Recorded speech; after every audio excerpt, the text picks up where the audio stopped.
Good morning students. Biology में हम लोगों ने चैप्टर 3 स्टार्ट किया हुआ है, हाउ डू ऑर्गेनिजम्स रिप्रोड्यूस, और उसमें हम लोग जो है एसेक्सुअल रिप्रोडक्शन कवर कर चुके हैं। उसमें मैंने आप लोगों को 5 जो टाइप्स थी वो भी कराई, और उसके बाद हमने वेजिटेटिव प्रोपोगेशन और टिश्यू कल्चर, जिसे माइक्रो प्रोपोगेशन भी कहते हैं, वो भी कवर किया। जो हमारा अब नेक्स्ट टॉपिक है वो है sexual reproduction. Sexual reproduction, asexual reproduction मैंने बताया था कि वो प्रोसेस जिसमें सिर्फ और सिर्फ एक ही पेरेंट इन्वॉल्व होता है, उसे हम एसेक्सुअल रिप्रोडक्शन कहते हैं। और उसमें जो है गैमीट्स की कोई फ्यूजन नहीं होती है। जो सेक्स सेल्स होते हैं उनकी कोई भी फ्यूजन नहीं होती है, क्योंकि सिंगल पेरेंट इन्वॉल्व होता है। आज हम लोग सेक्सुअल रिप्रोडक्शन कर रहे हैं, और सेक्सुअल रिप्रोडक्शन जो है it takes place by the combination of special reproductive cells called sex cell. कैसे होती है sexual reproduction? It takes place by the combination of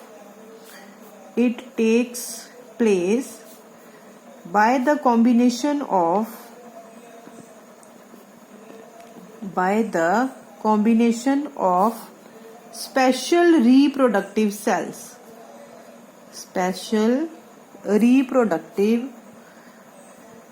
cells called sex cells. And in human beings sex cells are of two type. Human beings के अंदर ये जो sex cells हैं ये 2 type के होते हैं। Are 2 types. कौन कौन से? मेल सेक्स सेल्स और फीमेल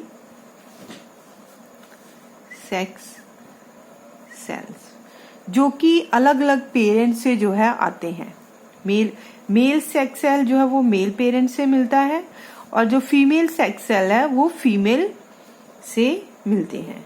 सेक्स सेल्स जो है इन्हें कॉमनली क्या कहते हैं? Sex cells are commonly known as gametes.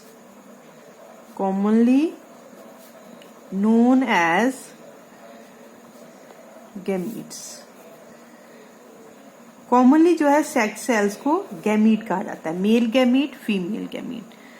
Thus the cells involved in sexual reproduction are called gametes। इसलिए हम कहेंगे कि जो सेक्सुअल रिप्रोडक्शन में सेल्स इन्वॉल्व होते हैं वो क्या होते हैं? गैमीट्स होते हैं। और गैमीट्स जो हैं they are of 2 types. Gametes are of 2 types, और ये 2 टाइप कौन कौन सी हैं? मेल गैमीट्स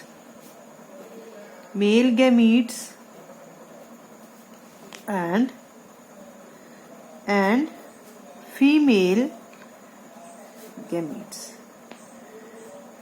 ठीक है बेटा, हम कर रहे हैं कि सेक्सुअल रिप्रोडक्शन कैसे होती है? स्पेशल रिप्रोडक्टिव सेल्स के कॉम्बिनेशन से। वो स्पेशल रिप्रोडक्टिव सेल्स कौन से हैं ह्यूमन बींग्स के अंदर? सेक्स सेल्स 2 तरह के होते हैं, मेल सेक्स सेल्स और female sex sales. Sex cells को ही कॉमनली क्या कहा जाता है? गैमीट्स कहा जाता है। इसका मतलब गैमीट 2 टाइप के हुए, मेल गैमीट और फीमेल गैमीट। अब होता क्या है, देखो, जो मेन हमने करना है कि सेक्सुअल रिप्रोडक्शन के अंदर, in sexual reproduction a male gamete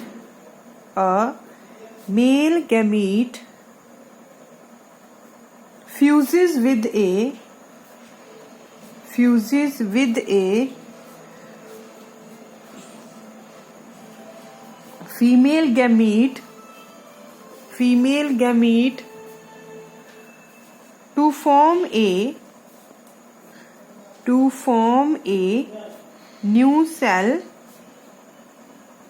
called zygote। हमेशा सेक्सुअल रिप्रोडक्शन में मेल गैमीट जो होता है बेटा, वो फीमेल गैमीट के साथ क्या करता है? फ्यूज करता है, और फ्यूज करके एक नया सेल बनाता है जाइगोट। और ये जो जाइगोट है ये क्या करता है, बाद में ये ग्रो करता है, धीरे धीरे डिवाइड करता है और एक नए ऑर्गेनिज्म में डेवलप हो जाता है and develops into a new organisms. और समटाइम्स सेक्स सेल्स को, गैमीट्स को एक और टर्म भी दी जाती है, जर्म सेल्स। देखो हम जो है मेल सेक्स सेल को मेल गैमीट भी कह सकते हैं, मेल जर्म सेल भी कह सकते हैं, फीमेल सेक्स सेल को फीमेल गैमीट भी कह सकते हैं और फीमेल जर्म सेल भी कह सकते हैं। तो इस चैप्टर में हमने जो है मोस्टली जो टर्म यूज करनी है वो हमने करनी है गैमीट्स यूज। तो इसलिए आप लोगों को पता होना चाहिए कि सेक्सुअल रिप्रोडक्शन में एक्चुअली होता क्या है। सेक्सुअल रिप्रोडक्शन में फ्यूजन होती है मेल गैमीट की जो है फीमेल गैमीट के साथ और क्या बनता है, जाइगोट बनता है। और जाइगोट जो है ये लेटर ऑन जो है ग्रो करता है और एक कंप्लीट जो है इंडिविजुअल में, कंप्लीट न्यू ऑर्गेनिज्म में जो है कन्वर्ट हो जाता है। इसके बाद अगर हम देखें तो एडवांटेज करते हैं सेक्सुअल रिप्रोडक्शन का फायदा क्या है। Advantage of sexual reproduction.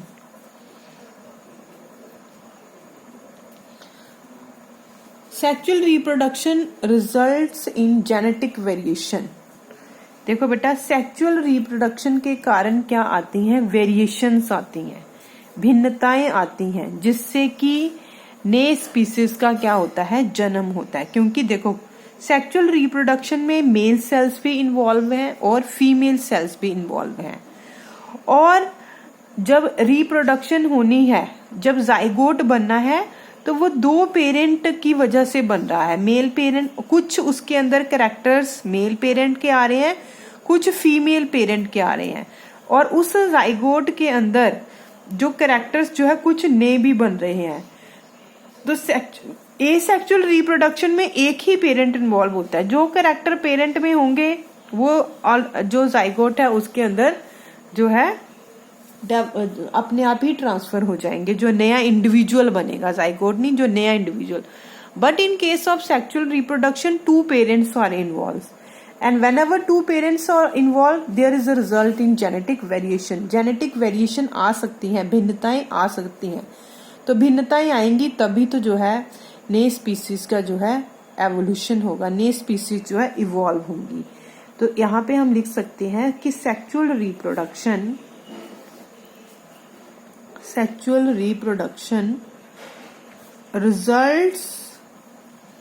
results in genetic variation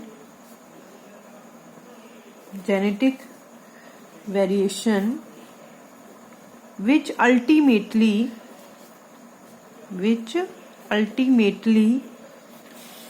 leads to evolution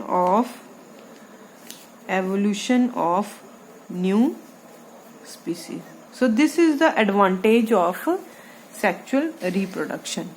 तो आप लोगों ने ये जो है अच्छी तरह से डिटेल में आपको पता होना चाहिए। जब तक आपको सेक्सुअल रिप्रोडक्शन की डेफिनेशन ही नहीं पता होगी कि सेक्सुअल रिप्रोडक्शन एक्चुअली होता क्या है, कैसे होता है, तब तक आपको पूरा ऑर्गेनिजम्स के अंदर सेक्सुअल रिप्रोडक्शन समझ नहीं आएगा।